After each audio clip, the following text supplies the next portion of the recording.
Your Honour, thank you for your time. No problems at all. Today's process will basically follow the property manager, Adam. We'll get you to speak first, and then we'll hear from the tenant, Craig. So over to you, Adam. Lovely. Okay, so today we are seeking to claim the possession of land back after Mr. Watson has failed to vacate the residency after our multiple notices and conciliation on the side that has not been agreed upon. Through my records, we will be using acts under the section 91ZM under the Residential Tenancies Act of 1997 pertaining to non-payment of rent, order payment of $880 out of the bond to cover previous owing from the previous 2 months, and full collection of bond for the time and grievances from my client, Sally Anderson. The proof that we will be passing through today towards the courts is my verbal agreements prior to the 16th of April, where myself and Mr. Watson came together to try and sort out a payment agreement, which was a verbal communication. Obviously, one side has not lived up to that. So as of the 16th of April, we sent out a notice to vacate.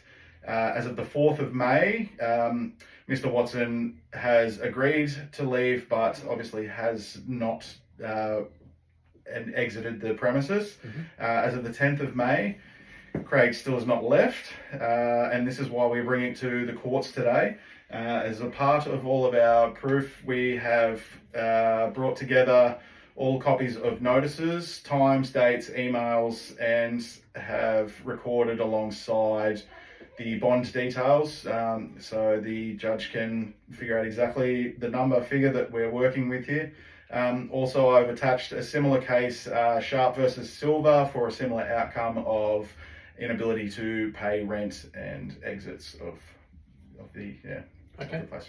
Thank you, Adam. Over to you, Craig, for right or reply. Yes, so I've obviously come here today just to explain the constant late repayment is due to irregularity of work. My hours at work at the time had been cut back, and also in discussion with my boss, my hours have now increased, so that's my reason why I would like to possibly stay on the premises. Judge, if I may rebuttal to that, prior to April 16th, these were the conciliations that I spoke with about Craig's inability to pay those rentals beforehand. We did decide between myself, the tenant, and Craig, which we have recorded and posted to all statements, that he was to catch up on the previous month's rent and additionally pay this month's rent as a finalisation of the lease agreement. So I'd like to take that into consideration with your final decision, that those promises have been made before, and we certainly went down that course of action, but we have found ourselves on your behalf today. So I'd definitely like that to be considered within the final. Okay, definitely will be. Thank you. Perfect. So yeah, our final agreement that we would sort of be looking for is the 880 out of the bond, which would not cover everything, and to claim 100% of the collections of the full bond for Mrs. Sally Anderson upon us waiting and her mortgages having been missed due to financial strains. Okay. Yeah. No problem.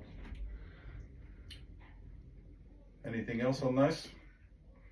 Like I said before, hopefully to stay, as I've spoken to my boss, I will be getting longer hours, so we've agreed to make some changes to my work processes. And upon speaking with Mrs. Sally Anderson, we opted out of those options and would like to receive the full bond back. Okay, take into consideration. Perfect. Just for our final decision, if there was, if I obviously could get all of statements and everything of today's proceedings. Yes, definitely. And just so I have some forwarding information onto my clients and we work forward from there. Yep, definitely can do that. Perfect. What would be your final ruling for the day? I rule in your favour. Thank you, Judge. Yes, well done. Perfect. Done. Thank you for your time. Thanks.